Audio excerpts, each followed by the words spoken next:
Welcome to the Dan Stevens Show. This episode is Questions for an Irish Publican, which for anyone not from Ireland that's watching or listening is someone who owns a pub and runs a pub. So I have Glenn McGowan with me today. How's it going? Thanks very much for having me. Delighted to have you. Taking time out of your busy pub schedule to be here with me. Well, I realised how popular your podcast must be if you're scraping the bottom of the barrel asking me to do it. So I feel it's quite charitable. I said I'd help a brother out. I can't argue with that. Yeah. I know Glenn through a good friend of mine. I've admired you from afar, both your outgoing personality and your work ethic and your family. You're part of the McGowan family who owns pubs. Is it just well, you own Peggy Moore's and run Peggy Moore's in Drogheda? Peggy Moore's in Drogheda, yeah. So my great granddad opened up McGowan's in Phibsborough, and then my granddad ran it, and he passed away when he was quite young, and he left it to my dad, his three brothers and his sisters. Right. So there's 8 of them all together. So they ran the pub then, and bit by bit different brothers and sisters sold out, and then they opened up a pub in Churchtown. My dad was actually the first McGowan to sell out, so he was young and he wanted to do his own thing, so he sold out probably when it was quite busy, but he wouldn't have got much out of it at the time. He left and opened up his own pub in Manor Street called the Muddy Boot, it was called. Oh. I always remember my teachers in school slagging me saying the dirty sandal, even though it was called the Muddy Boot, right. Stuff like that. So that was a bit of crack growing up. But he opened that up for a few years, did a big refurbishment on it, and did everything from scratch. He actually got a load of the old doors out of his old school from the Christian Brothers, all oak panelling and stuff like that. Did it all himself and sold it in a few years, and then ended up in Drogheda because it was hard to run a pub in Manor Street or Smithfield at that time. Right. It was a lovely pub, but got a bit rougher there. So he went up to Drogheda and got a building which he had as a B&B, but we eventually did a big job on that in 2005. Me and my brother, my mum and dad did a big refurbishment, and that then changed into a 16-bedroom boutique hotel with a little restaurant, a fine dining element. And then years later, 13 years later, 2019, 2020, we got our hands on Moore's Pub, it was called, and we changed it to Peggy Moore's Pub. We extended it, made it a bit bigger, and then we got a new place just across the road. So yeah, we've always been in hospitality. My dad would have worked in pubs since he's 6-7 years old, so we've all worked in pubs all our lives. And Sunday Street is the venue opposite. Yeah, Sunday Street, which is now like a hostel, restaurant, cafe, beautiful place. Yeah, that's and a pub. Yeah, and a pub. Yeah. So the pub has the Peggy Moore's Pub, which would be a very popular pub in Drogheda at the moment, has a 50-bed modern hostel above it. And then across the road, Sunday Street, Neapolitan pizzas, cocktails, nice cafe. There's a function room as well, and that has 12 ensuite bedrooms. Yeah. Then you have Scholars, and what's pretty cool is we've got 3 really different businesses all in the exact same area. Yeah. It's like the people are kind of like the McGowan quarter, but what's cool is you could have a fancy fine dining kind of yuppie fucking meal in Scholars, and then you could walk across the road the next night and say, do you know what, we just want a burger and chips in Peggy's.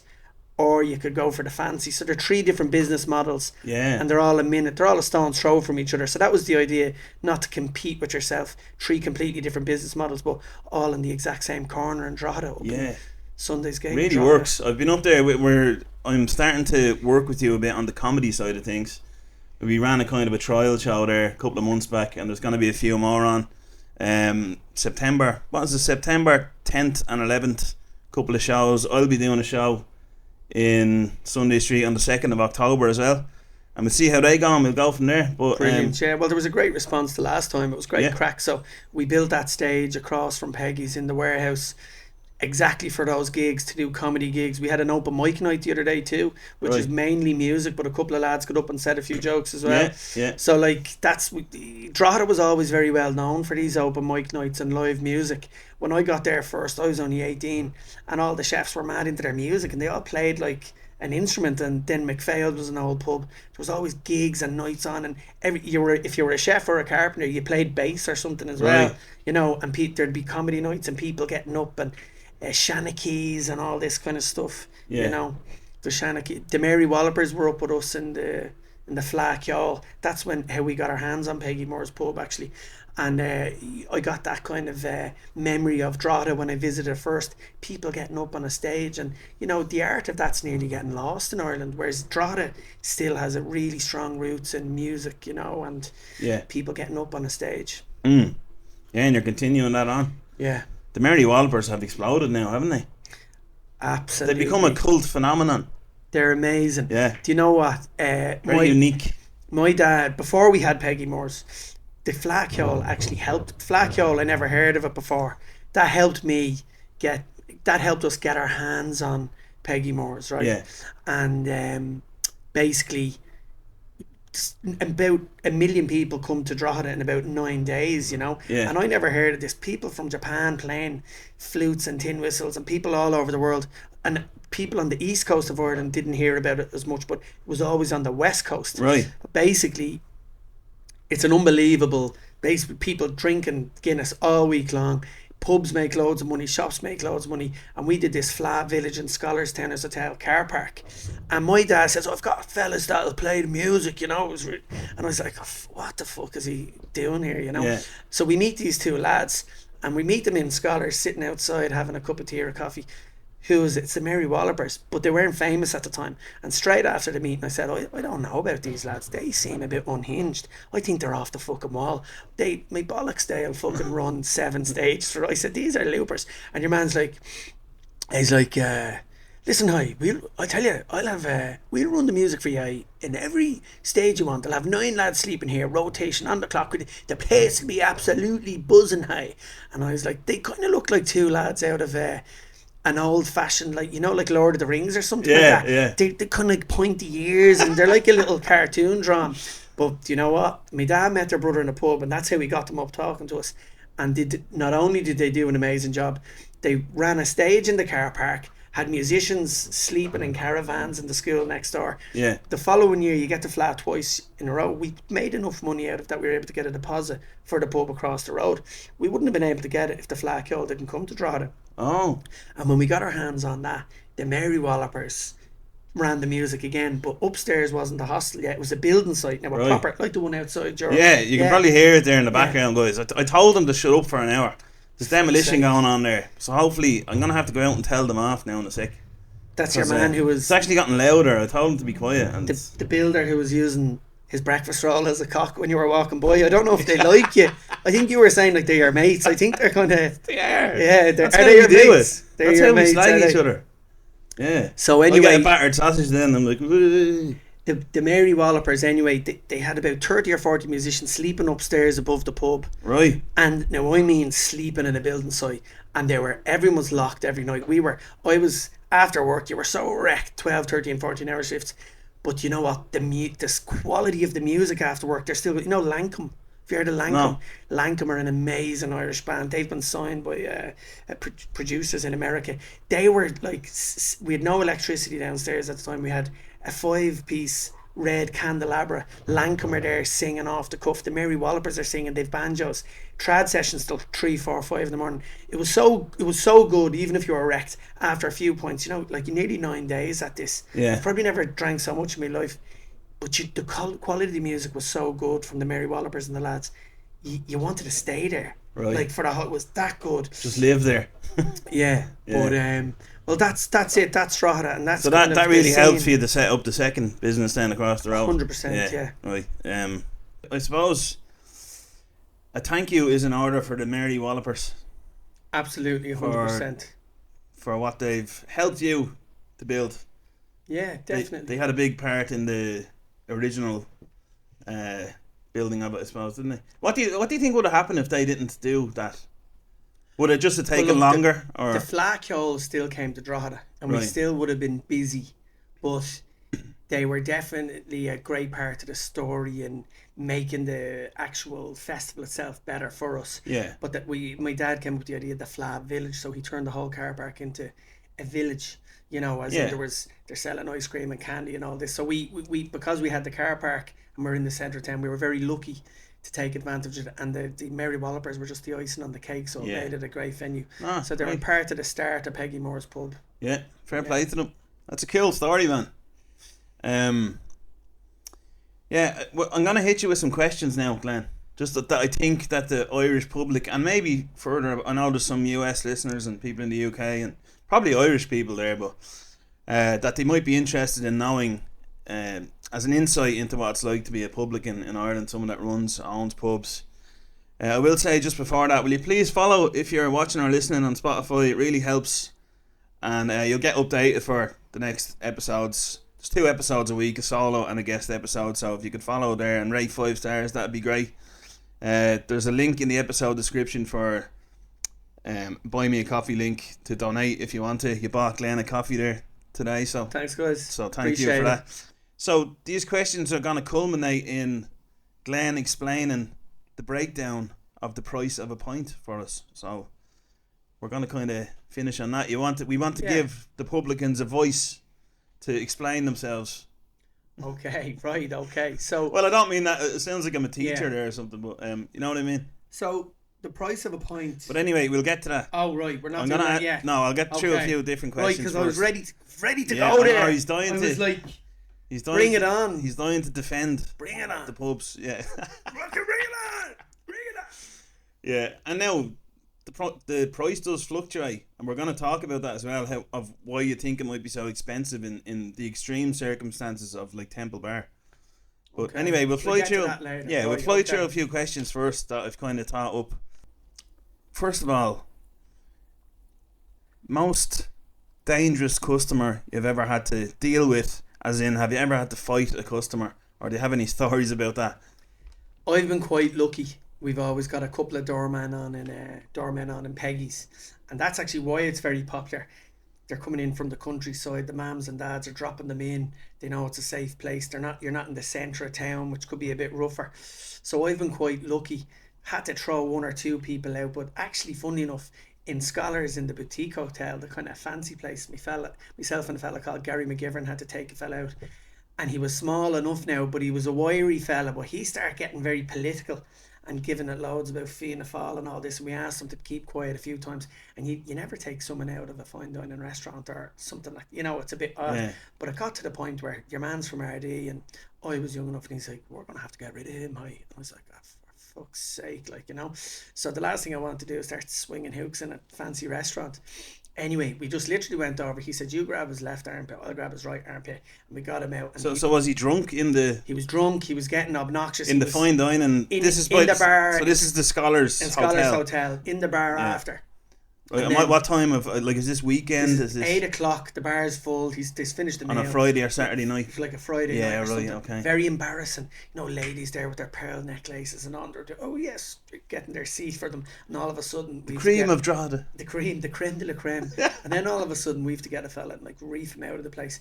And that was grand. We had him up and he was there going, you Fianna Fáil. I don't know what. He hated us for some reason, but we'd nothing to do with Fianna Fáil. But anyway, he was just pissed off, right? Probably pissed off with Ireland. Fair enough. Yeah. So anyway, we were thinking this is all good. We have him. He's easy to take out. Then we get to the double doors. What does he do? Swings his 2 feet up and catches one door on the left and one door on the right. We couldn't budge him, right, for about 15 minutes.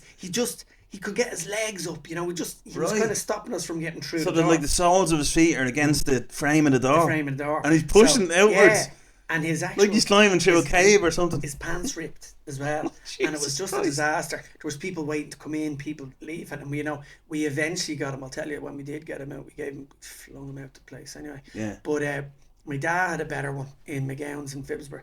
He said there was a judo champion. A judo champion, 6 times black belt or one of these ones, but it was a female, right? And she was tiny, and she liked her gargle. This is back in the 80s, and she got very, very absolutely locked out of her face one night.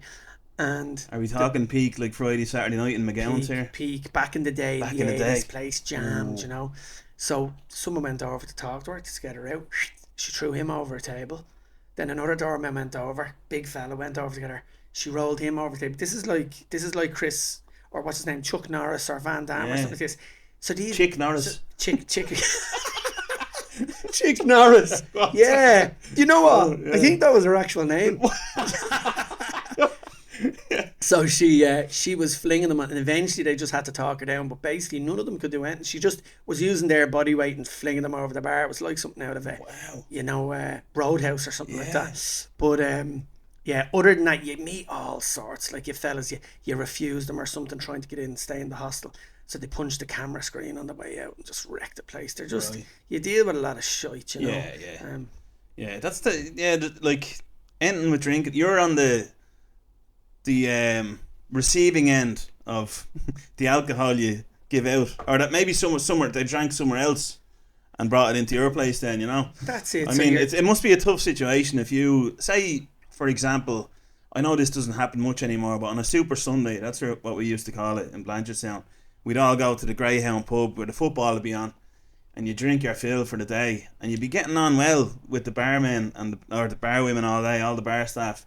But then sure, people turn when they're locked, and the very drinks that they were served are now turned back on you. It's unbelievable. Do you see a switch in people?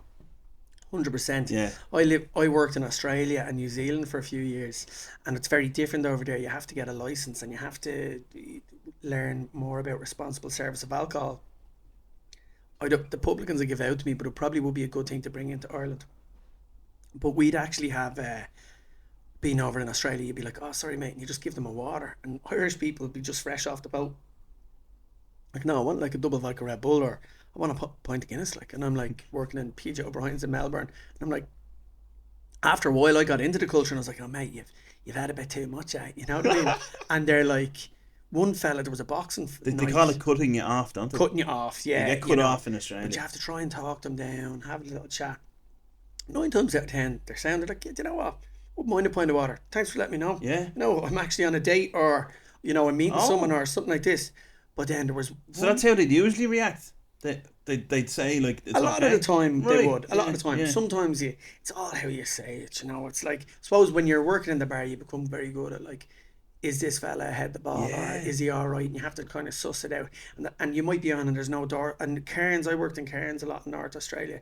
And I basically was there when there was no door staff a lot. Lads would be coming in, the footballers and all that, and you have to take it easy. So the barman is the door staff, really? Yeah, exactly. And that's not a nice position to be in as well. I can imagine. Especially if you've got some really nice young bar people that are in and they've never done a sport, or they're not that physical, or they've never been in an altercation. So it could be very nerve-wracking. So that could make the difference between, well, I'm not leaving him on his own on a Tuesday night. Yeah. So he's getting less hours because he actually has to deal with the shite. Oh, yeah. But anyway, there was one fella in Bear Brass across from PJ O'Brien's in Melbourne, South Bank. Lots of people, Irish people know this place. And there was a big boxing fight on in Melbourne that night. And they were all in drinking with us in this tapas bar across the road. And one fella was jarred, like, but he was so sound and he was so nice all night. And I think he was one of the coaches or something like that. And he was just locked, like, and I was like, I don't think I'm going to be able to serve him another one. So he came up and he was so sound to me all, like, we were best mates. You'd been serving him all day. We were best mates. Shooting the shit. Probably going to be my best man at my bed at this stage. We were the best of friends. Yeah. And then I was just like, listen, mate, I think maybe do you want to just potentially have a water or something like that? Well, do you know what he did? He swung a left hook at me, and luckily I was an amateur boxer back in the day, So luckily I was able to just slip back like an inch, and he just missed. He just caught me a little bit, and his hand went into a load of glasses that were stacked up, and he cut his whole hands, came off, and he called me a Catholic cunt. Wow. Yeah. So I didn't, there was a bit of racism over there. Yeah. But other than that, I've been very lucky. Haven't had to deal with too much stuff, and luckily he just cut the edge of my beard, Yeah. Did he have the water in the end? He didn't. No, he didn't. What did he do with his bleeding hand? Like, did he just...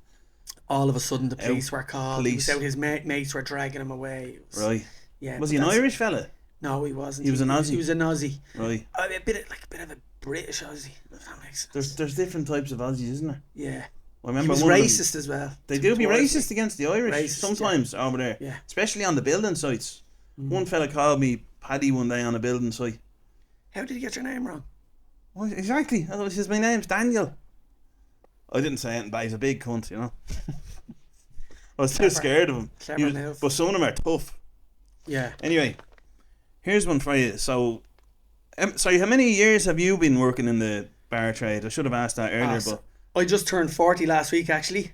So happy birthday. Which makes it easy for me to break things down. I'm actually 20 years in County Louth, and I was 20 years in Dublin. Right. So I'm a bit of a 50-50 in a Right, weird yeah, sense. yeah. So, and I'm shouting for Louth and the GA and stuff like that now. But Who and would you Dublin. shout for between Louth and Well, Dublin? you see, do you know what I say? When Dublin were winning everything, it was grand because you'd be like, it'd be nice to see Louth win and get the underdogs Yeah. to win. But now Dublin aren't as good as they used to be. So now all of a sudden I'm like, rooting for Dublin as an underdog, like an underdog against Donegal a bit, weren't they? Mm. So now all of a sudden I'm like, I was delighted that Louth couldn't get Dublin. Oh yeah. So they can't. So if they both reached the final, I'd be under pressure, and the customers probably wouldn't be too happy with me. Well, With a Dublin jersey, and then my Dublin mates would be giving me awful stick. A lot of my cousins are big Nafina men. So I'm actually, to be honest with you, I don't know where I'm from. I'm a bit you could say, would it be fair to say, loner. Your heart says Dublin, but your pockets say Louth? That is absolutely fair. Because your pub is in Louth. Honduy County. Yeah, fair enough. Sorry, you asked me when I was about Yeah. 6, 7, 8 years old. All right. You're in the pubs, you're in and out, your man there working all the time. Like sometimes I'd get the bus from Blanche Village. I went to St. Francis Xavier. Sometimes I'd get the bus from Blanche into Manor Street to go into the pub. Yeah. You become old quite quick. You're kind of left on your own a lot when you're growing up in the bars. But you're in and out of the bars. It'd be like you being a Sparks or whatever. It becomes part of your life. That's so right. Before you know it, you're pulling a pint or Yeah. right now you're getting a sneaky pack of crisps and a bottle of Coke. But 6, 7, 8, 9, 10, but definitely properly working 12, 13, and I was working in lacrosse onto the Blanche Centre when I was 13. As I've always had a job, Barrett's Shoe Shop, Penny's. We were always working, in the bars or in other jobs. Yeah. It's just the way we were raised, And you did your apprenticeship in the Muddy Boot. That's where I would have got a good start. And Yeah. then when we moved on from the Muddy Boot, I was in McGowan's in Phibsborough the whole time, Yeah. which was brilliant. Best times of my life. 16, 17. I'd stay in my cousin Vinny's on the Navan Road, and I lost my first pay pack. The old brown envelope.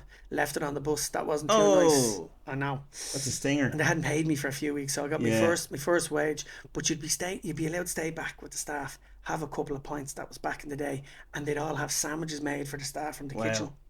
Little sandwiches. When they're cutting a triangle, nicest tasting Yeah. sandwiches. Yeah. If it's cutting a triangle, it tastes nicer, doesn't it? Yeah. Yeah. So you'd have a load of sambos and a few pints, but you're 16 or 17 and you're hanging around with 20, 30, 40-year-olds. And it's the most amazing thing, the most amazing conversations. You learn so much, but it's such a privilege. Yeah. Like you wouldn't even want to be out with your mates. You just want to be. You kind of finish work. idolise those older people, right? Oh, absolutely. Yeah. The triangular sandwich, you know what it reminds me of? It's like when a swimmer dives into the water. It's just less resistant, isn't it? Just It's the perfect. in it goes. It's the perfect angle. Yeah. But the problem is, like if I like my food, hence the belly. If I go to a funeral, You're like me, you carry it well though. thanks very much. You look great. I'm not looking forward to the pints at the funeral. I look forward to the sandwiches. And sometimes my missus will have to drag me away. You've had too much, Glenn. Right. And it's fucking cheese, salad, cream, sambo. Fresh, thickly cut cheddar. And I'm like, I'm staying. I'm like, more. So that's where the row starts. You're getting me hungry. I'm 16 triangles in. That's four real sambos. Yeah. That's And a I lot. could go more. Yeah, I'm like that with biscuits.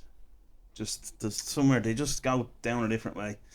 So I'd say in all your years working in the pub industry, I suppose nowadays, what percentage of customers are on the bag? Would you say? What do you mean, like bringing a handbag in? No, I don't know what you're talking you about. don't know what I'm talking. I've never about. heard of that before. Don't give me that. Are we? Look, I don't obviously, know. I mean, we don't test people, so it's. Yeah. I couldn't give you an exact. What would you figure. say? What percentage of people that go to the pub, say on a Friday, Saturday night, what percentage would you guess are Well, on the bag? Well, Peggy Moore's is such a lovely establishment. I don't think we'd have any customers, not one customer. Such a lovely place. No, look. No wonder your man was calling you Fianna Fáil. Such a politician's answer, that. Do you know what? It's very hard to say, but what you do find happening in the last 10 years, there's a big surge, a big increase. There's probably less trouble, but there's definitely lads. You see young lads, two of them going into the jacks at the same time. Yeah. Like they're either having a ride or they're doing a line. So what we do is we'd wait and listen, and if they're not having a ride, then we know they're doing a line. Yeah. So no, sometimes I say to the doormat, two of them are in and out of the jacks the whole time. They're gone straight away, and they're it's weird. Other publicans aren't as strict with it. We're super strict on it. So if we see some young lads coming in and all of a sudden there's a bad, like a lot of customers wouldn't know this in Peggy's, that, you know, we get a really mixed crowd. We used to have Matty, an 80-year-old sitting at the front having his Guinness. You'd have an older couple, then you'd have a lot of young people at the back. So what's cool about Peggy's is there's such a mix of age, but sometimes that can be a problem because people are acting that. Now, by the way, it's not only the young fellas at it. It's I was going to say lads in their 30s and 40s. But as soon as we see when people get drunk, they think they're very clever, you know, slipping a bag to their mate or something. As soon as we spot that, they're gone, and they never argue because they know very quickly we've got the cameras, we make a show of them, so they're out the gap. But there's definitely a huge increase, and it's sad to see. But I'll tell you what's nearly worse than the coke: vapors. Look, I've had an odd vape. Look, I'm no angel. I've had an odd vape myself, but I don't like them. I've actually a bit of asthma, a bit of a weak chest. And it's not even the young people. Women in their 30s, 40s, men in their 30s, 40s, 50s, they're coming up at the door. And what I notice is every week it's a new gizmo. Like a cool, big, lighting, huge thing, Vape 2000, Mega Melon. And they can't stop puffing the fucking thing on the way up the road. So they're coming down the path and they're puffing the thing like they're trying to finish someone off.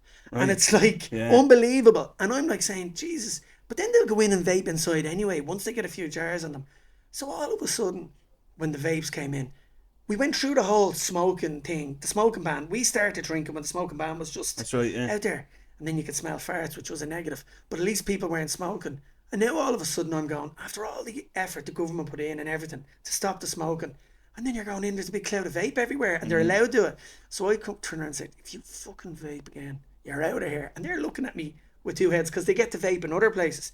But I'm very strict, so we take vapes off people and we get rid of them. They're like, what are you doing? I said, look, well, I don't vape. That Ellen over there doesn't vape. She doesn't want to be breathing in your vape. Had a funny one actually before. Two of the glassies were actually kind of lost the plot a bit. Two of the what? Glassies, lads who collect the glasses. Okay, so what you call them in the industry? I call them glassies, barbacks are glassies. So there was a pair of glassies, pair of glassies, and they're always, these two fuckers, always going missing. You know, your balls to the wall, and you're like, you need ice, you need stuff, and they're nowhere to be found. But when the vape starts, what do they start doing? Everyone decides to go for a vape when they want to go for a vape, whenever they want to go for a vape. So no one's in behind the bar, and you're like, what's going on? They're out vaping because it's not a smoke break, because you're allowed to do it. So they just go out and have a little vape whenever they want. So I couldn't find these lads all night. They were pissing me off, and I caught them a few times. I said, lads, don't be down in the back chatting. I said, I need yous, serving and collecting glasses and helping me out. Like, I'm sweating buckets. Well, 10 minutes later, I caught the two of them out. What were they doing? Having a vape. There's about 400 people in the pub. So I took the vape off him. I threw it over the wall, and he couldn't believe it that I did this, So I threw it over the wall. But the joke was on me because I hit my car. No way. I hit my car and the alarm started going off. Oh my God. But basically, I'd love to see vaping completely banned. I hate it. And I think the people who like vaping don't even really like it. It's just so addictive. But they need a handle on it, They need to put a handle on it. It's desperate. And they're spending a fortune on these things. Yeah. And here's maybe a business idea for someone out there. Vape detectors. They have smoke detectors. They don't pick up vape, do they? No, but they can set off the smoke alarm sometimes. Do they set up? Sometimes they seem to do it, yeah. So we've got changed them for heat sensors now. We think the vapes are setting them off. It'd be a good thing to get into now, wouldn't it? Yeah. Vape detectors. Yeah, so stop people. No one will enjoy a pint for the rest of their life because the alarm will keep going off. Yeah, no more fun for anyone. That's what I say. Absolutely. So you'd say with the bag thing, it's mainly young lads. Mainly, but you'd see some old fellas in there and you just know they're off a bit and they're like 40, 50, 60. I suppose if they started it when they're 30 or 40, now all of a sudden they're 50 or 60. So I think I couldn't pick a specific age, but I'd love to see less of it because I think it ruins the point, it ruins the laugh, the few points in the laugh. People, when they're in a big deep and meaningful in the corner at like 8 o'clock, that they're probably not. They're all hugging each other. That's what I'm saying. Like, do you notice, as when you're working behind the bar, have you ever noticed someone actually get more sober as the night goes on? Yeah, and then they want to hug me and they love me pub so much and they love me so much. I've only given them a fucking pint of blackcurrant. That's usually a teller. There's no drink in the world that does that. Yeah. So you know it's got to be. There's something going on. Yeah. We don't condone it at Peggy Moore's. Yeah. Good stuff. So what do you think of... Do you think AI will affect or help the pub industry? Do you think it will affect the pub industry in any way, AI? I have this weird theory that actually, okay, it's going to take a lot of the blue collar workers out. It's going to take a lot of white collar workers out as well in the finance industry. There's a lot of things AI is doing that's going to really like take those kind of more simple tasks or the input tasks out. And a lot of people would think the air hostess on the plane. Yeah. We've probably all seen that robot waiter Mm. in the airport. Grand. Places like a Witherspoons or in, you don't really care who gives you your full Irish breakfast in the airport. You're getting on a plane. If a robot gives it to me, I probably don't give a fuck. If the price is right. Do you know what I mean? Yeah. But I think hospitality, pubs, fine dining restaurants will become more in demand because of AI. Because I know one thing you don't want given to you. You don't want a robot giving you a pint of Guinness, do you? No. Now, if you're in a Witherspoons or you're in one of these, and by the way, there's a space for Witherspoons, there's a space for IKEAs, there's a space for low cost, like, and if someone's on a budget and they want a pint and they can't afford a pint and they want to go and have one in a Witherspoons being served by a robot, I have no problem with that. But I think people are going to really want that because pubs are under pressure. They're closing down left, right, and centre. We've got accommodation upstairs and we do food. We do everything we can to try and keep it going because it's the money's not in the Guinness anymore. So those bars out in the west of Ireland, that's what I based Peggy Moore's on. Dick Max, the likes of the Grave Diggers, the Strawberry Hall, our favourite kind of good creamy cold Guinness bars. I think they're going to go higher in demand. It's not going to happen straight away though, and a lot of pubs are going to fall because of the rising costs and a shy government. But I do think in the end, in 20 years, it'll be very expensive to go for a pint. But people will be fighting to get into the doors of the likes of what's the O'Reilly's place in Kerry and Dick Max and those kind of places, because it would be a very special thing to get served by a proper old school barman because there's less and less of them. Yeah. And I think, just to add on to what you're saying there's a lot of microtransactions being taken out of society now where you would deal with a person. You get your package on Amazon now. You don't go shopping for your Christmas presents. There's way less of that social back and forth. Yeah. And I think that's why it's becoming more important in the pub industry. Absolutely. Because some people, the barman in some villages is the only friend of maybe an elderly person or some elderly people. Well, funny you and mention that. More so now that Yeah. all of these other transactions are being, even in the post office. Here, Yeah. I see older people having a chat with the post office person. Yeah. They're so starved of social interaction now that I think it really makes sense what you're saying there. Just that. Yeah. The weirdly enough, I suppose I'm going off topic here, but when we took over Peggy Moore's pub, it was still a very famous pub back in the day called Moore's. It was a bit smaller. We made it a bit bigger. We made some changes, but we were really lucky. When we went up to the attic, we found all this paraphernalia in all these old wooden tea chests and boxes, and it was like stepping back in time. It was amazing, some of the stuff we found, like dog licenses from the 1920s, really weird random stuff. But I never really had a local. Now I had the Clonsilla Inn. I wasn't a great, it's not my type of local or whatever. It's a great big pub and it's done great over the years, but like I never was attached to it. And then I lived in a lot of different places, so I never really I had a local. I went to the Strawberry Hall. I loved it, but I wasn't really a local. When we started doing the job on Peggy Moore's, I had guys I never met before message me on Facebook saying, "Thanks so much for reopening my local." And I started to learn what a local boozer meant to people. And Peggy Moore's was built in 1908. It's 116, 117 years old now. Like, such an old pub, but it was the post office. It was the snug. It was where people asked for their daughter's hand in marriage. It was where deals were done. You put on a bet in there. You put on a bet in there. It was literally, and they had a grocer shop as well. So we still have the grocer. We sell the quarter sweets in the shop. We sell pickled eggs. We brought back all the stuff they used to do. We've a cheddar cheese menu because they were famous for selling the blocks of cheddar cheese. But my point there is that, like what you mentioned, yeah, it was the place where you'd socialise, where we had Matty there now. He's in a home now, God love him. But he'd come in every night, have his few pints, and we'd walk him home. He's only 3 doors down. The staff would walk him home every night. And that's what we're missing now without the pubs. I remember in COVID going for long walks and I needed to go to the loo and there was no pubs open. And I remember walking in Clontarf and going on long walks, and you'd go into a garage. Can I use the toilet? Nah, sorry, it's closed. Whereas publicans, public license. So what I started to realise is, if you're a publican and you've a public license, so I never consider, when people say, you have a great pub, it is a great pub. It's not my pub.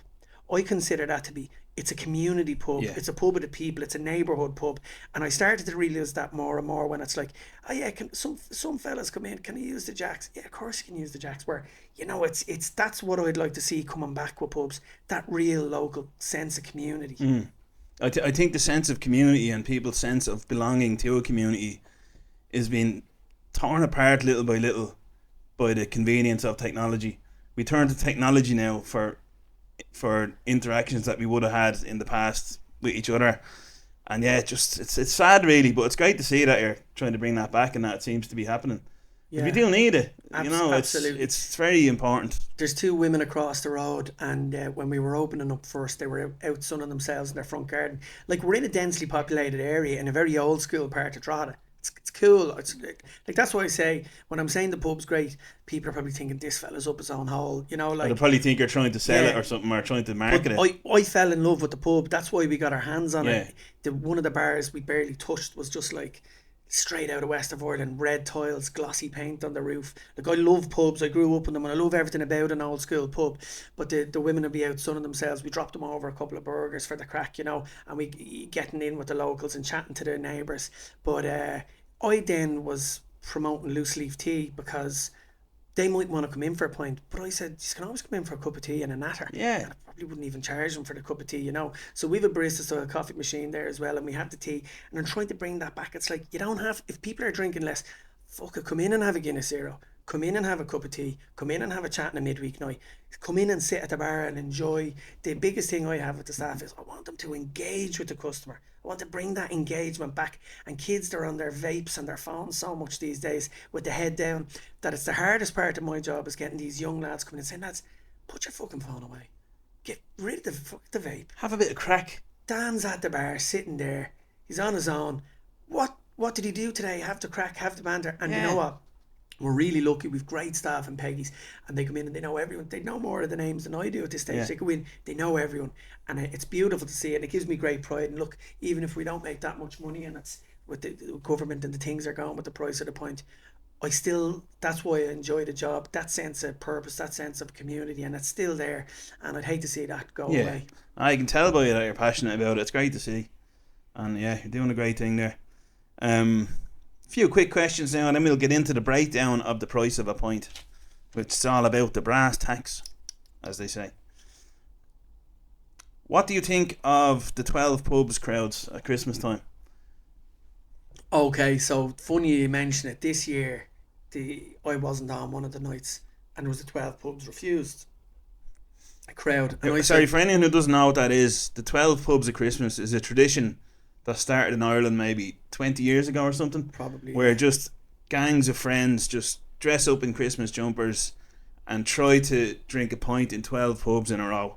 So naturally, as this little pub crawl goes on, they get drunker and drunker. So this is what I'm talking about. Yeah. So by the way, anyone who hasn't been to Drogheda is a great town for pubs. There used to be like 50 or 60 pubs. There's less now, but there's a load of great boozers. And when people go on the 12 pubs, there's maps put out around the town, so people do different flyers of maps and give them out. But say some young fellas will start their 12 pubs, but they might start it in a different pub and finish in a different pub, and you're in a valley. You know what I mean? So we're coming down into the Boyne, the River Boyne. So if you start at the top, you're coming down into the middle. But then if you start in the middle, then you have to walk up a big hill to come back. So it's interesting where they start and where they finish. And I used to say to them, I want them fucking starting in Peggy Moore's, come in and have a load of pints and then fuck off, and then I won't see them for the rest of the night. You're up top of the hill? Up top of the hill, just outside the town in Sunday's Gate, just like 2 minute walk down the hill and you're in the centre of town. But I much prefer to get them with their first few pints. They're jolly, they're in the mood, they're having the crack, everything's great. But then you see a load of birds, a load of young ones jumping off a minibus, fake tan and the whole lot, and their dresses, mini skirts up here, and they're gargled, and they've had their 12 pints and they're trying to get in. I'm kind of more like, lads, we're full. We don't want that in. It wrecks the other customers' heads. They rob things as well. Some of the rules. You know your lovely old black phone there. Yeah. I liked that. I might have to take that because all our phones have been robbed by the 12 pubs. Yeah. They think it's gas. Oh, we'll rob something. And it's like they're after taking an ornament that was like 70 quid online or something, you know. Yeah. So the lads refused a load of them. I said, lads, I heard you're refusing them. You're not refusing anyone. If they're all right, we'll let them in. But we have rules. Sometimes we say they can come in and they can have their 1 point and then they can fuck off. All right. Because that's what they're supposed to be doing, isn't it? Have a point and then move to the next one. Yeah. Or else they're not sticking to their own rules. So we try our best to get them to, if it's an older group of lads, sometimes they come to us, it's their 6th pub and they probably stay with us for the night. A lot of people, I don't think I could drink 12 pints. Probably only drink 11 and a half, I'd say. Yeah. But, Same here. so I like them, but they can be messy, Yeah. you know. Yeah. So They can be messy. you just hope that they start at the top of the hill and shit rolls downhill then. Yeah, to yeah, the bottom. exactly. So here's the 100%. bottom of the hill pub. Well, you know what? Well, Clark's is a great pub. That's just down. You have the Market Bar is a great pub. So they Clark's get the dregs, do they? pub. The bottom of the Yeah, hill. well, God. They get the dregs, all right. There's loads of Sarsfields. Yeah. Barney Max. Do you know what we should do? The next podcast, we'll do a walk and we'll do the 12 pubs. Yeah. We'll bring a few of the lads up because do you know what? There's great boozers up in Drogheda. Yeah, I'd love to Yeah. give it a go. Yeah. No, cool. So yeah, you'd like, ideally it's get them in, have their 1 point and then move them on. That's the ideal scenario. Or else... Absolutely ideal because you're going to be it's Christmas, you're kind of going to be busy anyway, Yeah. but you don't want to be snotty either. You don't refuse custom. They're coming to your pub, they want to have a pint there, but look, sometimes they're younger and they think this 12 pub thing's great, but they're going and they're having shots and they're playing the games and they're just going to get drunker quicker. I get you. A lot of sick in the jacks on those days. I'd imagine so. So okay, you've kind of got... I was going to ask you, what are the telltale signs? What are the telltale signs of someone being drunk or getting to that point where you have to go no more? Is it in the eyes? Is it in the speech? What is the main thing? There's a lot of things. Like the first one would be walking up the road, walking up the door. There's actually an old story. Peggy Moore was very strict, right? Very strict. She didn't let singing go on, and everyone was saying like she ruled it like very, very strictly. But there was a fella that came in once, and he came into the step. There's a little step in Peggy's when you go in, and he kind of stumbled a bit. So she's like, he's drunk, he's barred, right? Wow. And he moved to Australia, and about 20 years later he came back and he was in for a funeral. So she let him come in because there was a funeral. So she said, I'm going to let him in for the funeral. Then the next day he came back for a pint. She said, you were barred you 20 years ago. Supposedly he wasn't even drunk, he just tripped on the step. But that just reminded me of that story. But basically, seeing them coming in the front doors, they tell her, if your doormen are on the ball, you know, they should know if someone's well on. But a lot of men can be well on, and women, and they're good jolly crack for the night. So character, if someone's on edge, I kind of find if people, I do a lap all the time around the pub. You keep doing laps. Some people stop you every time you do a lap. Glenn, how are you? You know, this kind of thing. And before you know it, they've stopped you every time you're doing a lap 20, 30, 40 times a night. They start off as your best friend, and then they kind of suck you in a bit, and then before you know it, aggression starts coming in a bit. They're a little bit worried, or they're giving out, or they're bumping into someone or something. So you can kind of, I suppose, it's kind of like your spidey senses. That's the only best way I could describe it. I have a great gut feeling. I've always worked in service, hospitality, for my whole life. So basically, I usually see someone, and my brain, I don't know what's going on, but in my subconscious, it's working out all the ratios, and it's kind of going, I think that person's going to be a problem. 9 times out of 10 they are. So a good publican will know, and a good barman will kind of be like, just something off about that fella, or something off about that girl. And then look, the simple things, slurring their words, spilling a drink. It's like a fella could drop a glass. I only dropped it because of such and such. 9 times out of 10, if someone drops a glass, they're kind of getting to that. They're on their way, like, you know. But definitely send them down the hill. Trust your gut. Yeah. I get you. So I'll ask you 2 more things before we wrap up here. So, in your experience in all the pubs you've worked in through the years, who leaves toilets in a worse condition, men or women? This could lead back to the code question, because men don't take shits anymore. Ever in pubs. It's Really? extremely rare for me to go into the gents' toilet and for actually for it to be in a mess or anything. And then I'm looking at the loo roll. So we're in the toilets all the time cleaning them. That's another big thing in Peggy's. I'm like, did you check the gents? Did you check the ladies? No, go check them. I'll never want to go to an establishment if they don't have a clean toilet. So we're always in and out cleaning the toilets.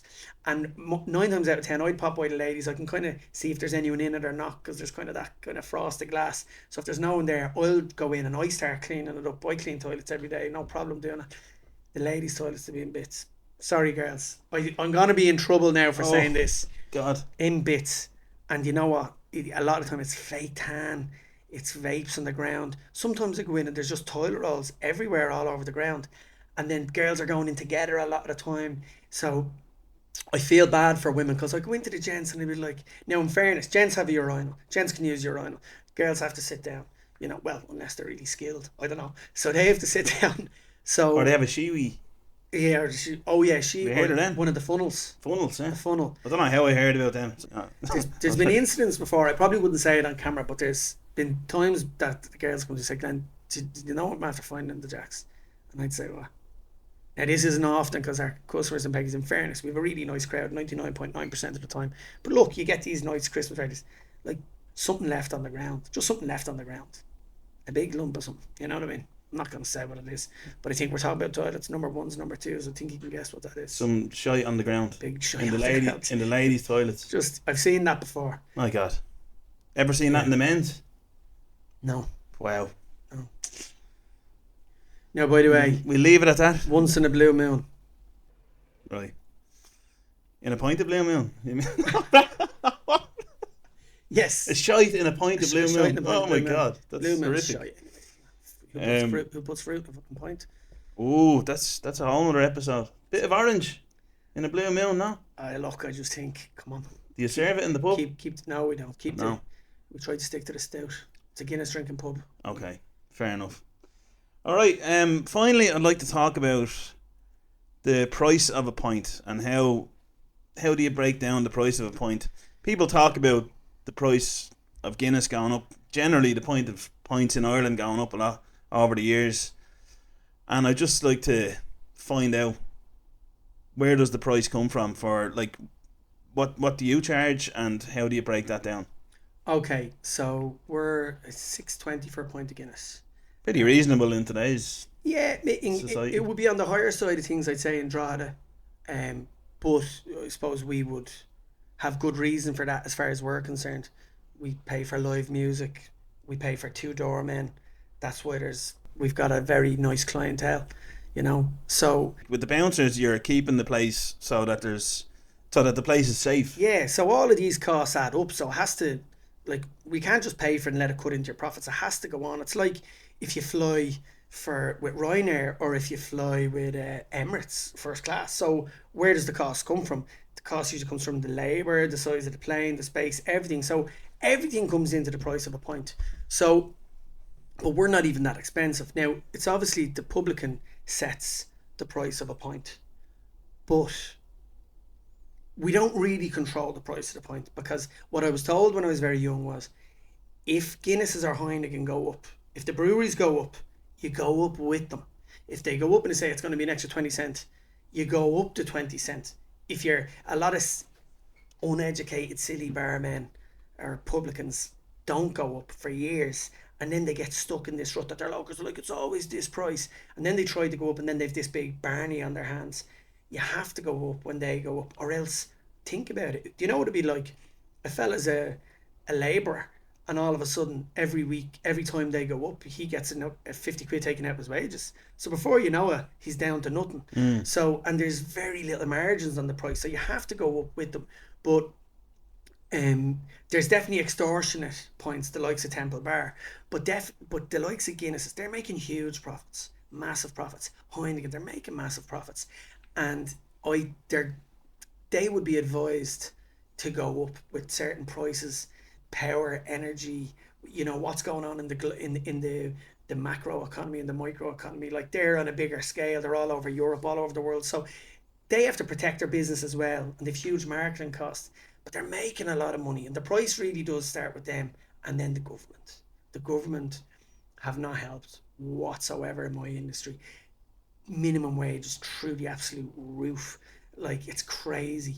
They used like the model of American waitresses back in the day and getting tips, students working. That's all gone out the window now. So basically, anyone who walks in the door, if they don't know anything, they're 18 or 19, they walk in the door and they haven't got a clue. They're getting huge money as far as I can see it.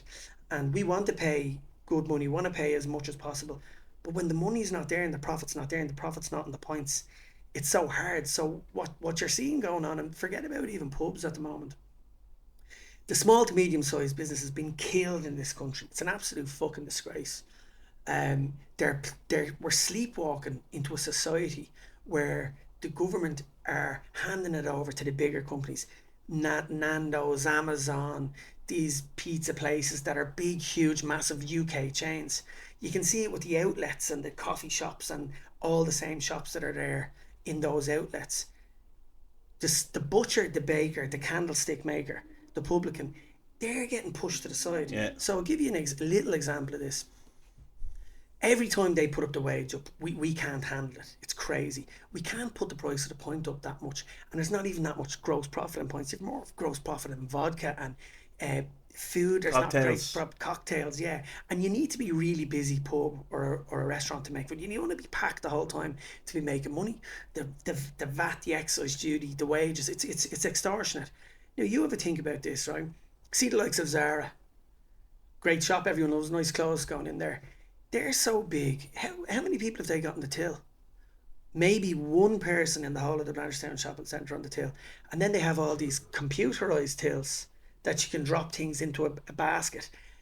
They can afford to put the money into AI and technology to build those units like your Tesco's and your your quick things. We can't afford to do that. But not only can we not afford to do it, we won't do it because then customers won't want to come in. So they're paying the same tax as you, but they're able to have greater profits because they can absorb those costs. Lidl, we're talking about opening up a pub. They can absorb. They've opened their first pub up the north now. There you go. So this is the Witherspoons thing. So this is the AI thing. They'll never run a good pub. It's a fact. But I would love to shake the government and say, you're sleepwalking. And I'm coming from a fine dining restaurant and coming from a pub. And 3 different business models in the same corner in Drogheda. So you've got your good crack Irish pub, you've got your fancy hotel, and then you've got your cool Neapolitan pizza cocktail. They're all different business models, but they're all been hit with the same kind of costs. So here's one I'd like to say to the government. I could see in 10, 15 years, you know the way it's someone's communion, we'll all get dressed up, we'll take them somewhere nice. Yeah. Like Scholars Hotel, right? Fancy kind of place. Or like the Shelburne or somewhere nice, right? They're not going to be around anymore. They're not going to be available. Do you know what people are going to be doing if it continues in this direction? People are going to be getting their communion dinners dropped to them by a drone from a Nando's out someone's back garden. They're not going to get the lovely pictures at the fountain. They're hitting the small to medium size. They're hitting us. They're killing us. My butcher around the corner closed down. We've another new butcher just around the corner, and he's a lovely guy. We support local as much as possible. He is struggling. The shop down the road selling gifts, small kind of a gift shop, she's after closing down. Yeah. Because they can't absorb the costs. What are they doing? Here you go, Amazon. You can do it, sure. Yeah. Why, so they're literally handing. And Ireland was built on family businesses. There's very little family businesses. Those corner shops, those butchers, those bakers, they are going to be completely gone. And do you know what the government say a lot? Oh no, sure, 100 pubs closed, but 100 opened, or 100 cafes closed, but another 100 opened. That's great, but any gobshite can open up a cafe for 3 weeks and go out of business. The ones that are closing down are the people that have been in business for decades and decades. And I think it's so silly that there's not different VAT rates for smaller pubs and smaller businesses. It should be based on their turnover. Yeah, and then they hand out meagre supports to businesses just to be seen to be doing something, the government. Yeah. And stave away the criticism. And then after COVID, they've all come back. Look, they've came back and they're looking for all their money. If you went 1 cent over a certain amount, you're getting done. That's put a lot of people out of business. They're not protecting. And do you know what? Sorry, because I am very passionate about this issue. Forget about money for a second. what the government are forgetting about here is, where do we want to be as a culture and as a society? Because if, say, you got two Italian people come over and they want to open a nice corner Italian shop, how cool is that for you in Blanche Village, Yeah. that you can go and really enjoy that? And the reason they're doing it is because they can make a good few quid out of it and they can earn a living. If they can't do that anymore, that's not there. If that's not there, you're going to a Costa Yeah. for a coffee. So what it's taken away is our creativity. It's the culture we have within Ireland, whether that's a pub or a cafe. So what you're going to end up doing, having a pint in Lidl and having a horrible. Nando's. It's taken You away know? from your human experience on this earth. Yeah, exactly. You know? And we're sleepwalking. I feel like we're like zombies. Yeah. And the government are sleepwalking. Who's steering the wheel? I know. Into an Ireland that in 50 or 60 years we'd look back on and go, Jesus, glad we grew up at Into a a good time. bland, colourless magnolia existence. Yeah. That's what we're going What do you into. call it? I know. Hard and soft furnishings from Yeah. one building to another. Yeah. Like. And when you feel it, it makes it harder. When you're a sensitive person to it, and when you have a zest for life, Yeah. I think some people have given up subconsciously on having a zest for life, as if they know this is coming and they've accepted it. Yeah. But when you still have a bit of soul about you, and you still love living, Yeah. like someone like you does, and someone like me does, and probably a lot of listeners, and I think people have it in them, and it's dormant. It's been chipped away at by this shit, Yeah. and you don't even see it happening. It's like the frog boiling in the pot, you know. That's just heating up underneath you, and until it's too late, you won't realise until it's gone. Until it is that communion dinner, or until it is, and you go, what the hell has happened? Why can't we go there? Why is that's closed? Yeah, down. and then That's you can't get it closed. back then. Yeah. So I suppose just to finish, if you want to just break down the actual price of the point, where it goes, just to prove to people where you're coming from, and that it's not just, just to give the numbers on it. Okay, well, the VFI put this up right before, and I don't completely agree Sorry, with just it if there's a bit of noise in the background here, guys. Sorry about that. There's a bit of work going on outside. Thanks for sticking with us here. Anyway, go on. The vintners put this up. The Vintners Federation of Ireland. So that's like our pub union. So if a pint was €5.77, the breakdown of the pint would be €1.08 would go on VAT, €2.06 would go for the supplier for the cost, €1.41 would go on the wages, and I don't completely agree with this because my figures are higher costs. The overheads are €1.05. What that would leave you with, if you sold at $5.77, is 17 cent a pint. That goes into the pocket of the pub. Yeah, and basically. you think of these old country pubs, or think of any pub on a Monday or a Tuesday night, and it's not too busy. You might sell, 100 pints. Yeah. And you've got the light, the heating, you have all of those extortionate costs. My actual costs on it are different. The way I look at it is because you have 88 pints in a keg. A keg is 175.95. There's 23% your VAT. That's how much, say, for a keg of Guinness. Yeah. So a keg of Guinness, including the VAT, is 216.45, right? So it's keeping them, without getting too mathematical here, right? There's 88 pints in a keg, right? So that would bring it to around 245 a pint. Right. But there's not 88 pints in a keg because Jimmy served the wrong person and one goes down the drain. There's waste, there's problems sometimes with pipes. Bring that down to about 70 points. A lot of the time it could be 70 points or 75 points. Then you're up to around £3. Labour percentage, if you go into percentages, would be around minimum 35% in places. So if a pint was a tenner, it's $3.50 for the wage cost. Mm-hmm. You're left with very little. You were in the pub with me the last time. What happened? The dishwasher wasn't working. What happens? Have to call a guy in to have a look at it. I'm not an engineer, electrical engineer. And then he's like, listen, that's on the way out. I think you might need to get a new one. Oh, grand, okay. £200 ex VAT for a call out. So if I only sold 20 or 30 pints that night, how much do you think I'm making? Now, I have a busy pub. I'm not on here crying. We've done a lot to be a busy pub. That's why we have bedrooms upstairs. We sell food. We're doing pickled eggs. We're doing cheddar cheese. We're advertising. We're doing everything we can to be busier. But the costs, we've got live music, we've got door staff, but the costs are so extortionate. That brings our profit margins down margins, even yeah. lower. Now, you never mind me. You imagine a pub down the country that wants to stay open and everybody loves that. And they have all their flowers out the front. Looks gorgeous. How much do they pay for all those flowers as well? And then all of a sudden, there's only a few people in the pub and then their dishwasher breaks down. It's that bad out there for some publicans that they're really like, they're not making any money. They're not paying themselves. And the government can't seem to separate small to medium-sized businesses with VAT rates.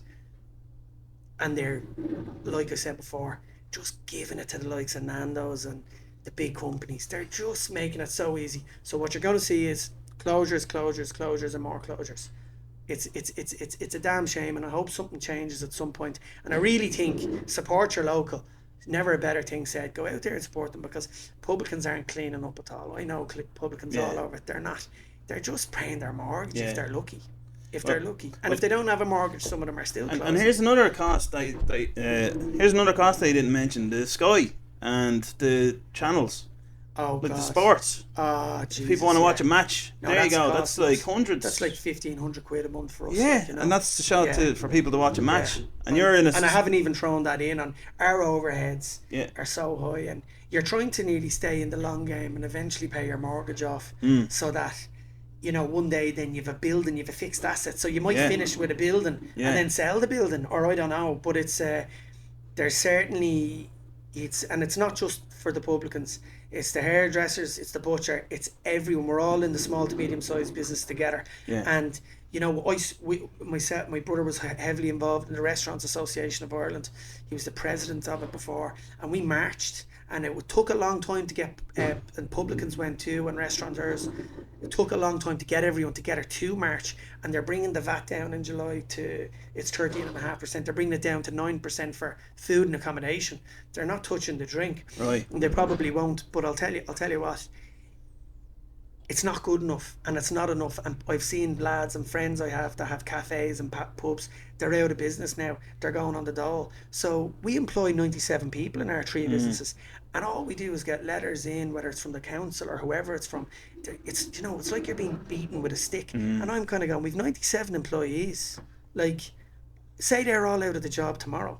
The government would prefer to be paying them put on the social, like, you know. So crazy. I think we all have a part to play as well. Anyone who's watching or listening, like, I'm gonna make an effort now to get out and watch a match in the pub, because it's good for me as well. For people that don't, you know, I'm a single guy. You know, I'm 37. Hard to believe that, to be honest. With a mullet like that. It's the comedy. Comedy is my wife. The stand-up comedy. You could practice your jokes on girls at the bar. Doesn't help. Does it not? No. Okay. It's all about context, my material, you know. Okay. Yeah.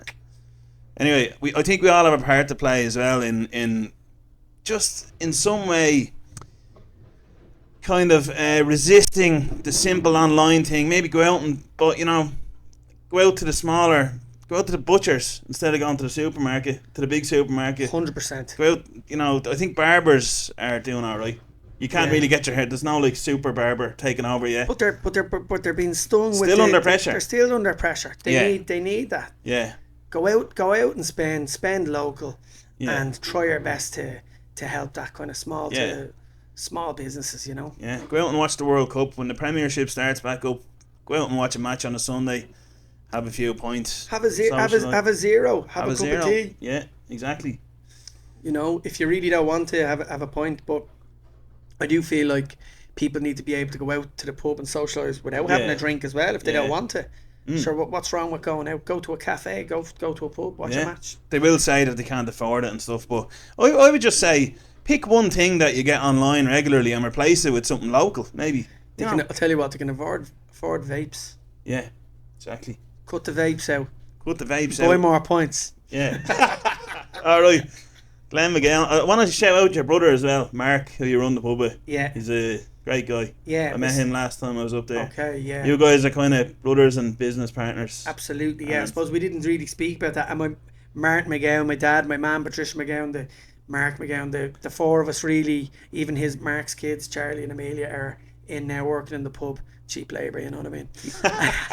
yeah. But no, Jesus, I'll tell you what, it's an absolute team, and we've great management and a great team there. So, Yeah, I wouldn't be going out even to open one pub on my own. It's that tough. You need Yeah. you need a great team. These are a team, and We're very lucky. there's no one you can trust better than family. So, True. ooh, yeah, True. hesitation there. No, I agree. There's no one you can trust more than your family, which makes it all the worse when they stab you in the back. Isn't that right? Dun, dun, dun. Yeah. All right, Glenn McGowan, what a pleasure it's been. Thanks very much. Yeah, good Appreciate man, it. That was great. Thank you for listening and watching. Sorry about the bit of background noise there towards the end. I held off the builders as much as I could, and maybe you might not hear it, I don't know, but thanks very much for watching and for listening. I hope you've enjoyed this. I thoroughly have enjoyed talking to you, Glenn. So yeah, please follow, subscribe, like, all that stuff wherever you're watching or listening. Check out Drogheda, check out Peggy Moore's, Sunday Street, Scholars Hotel. Absolutely savage spots and done the right way. I've been in them all and they're brilliant. You should go and check them out. Yeah, I will see you again on the next one. Thanks for watching, thanks for listening. All the best. Cheers. Goodbye. Deadly.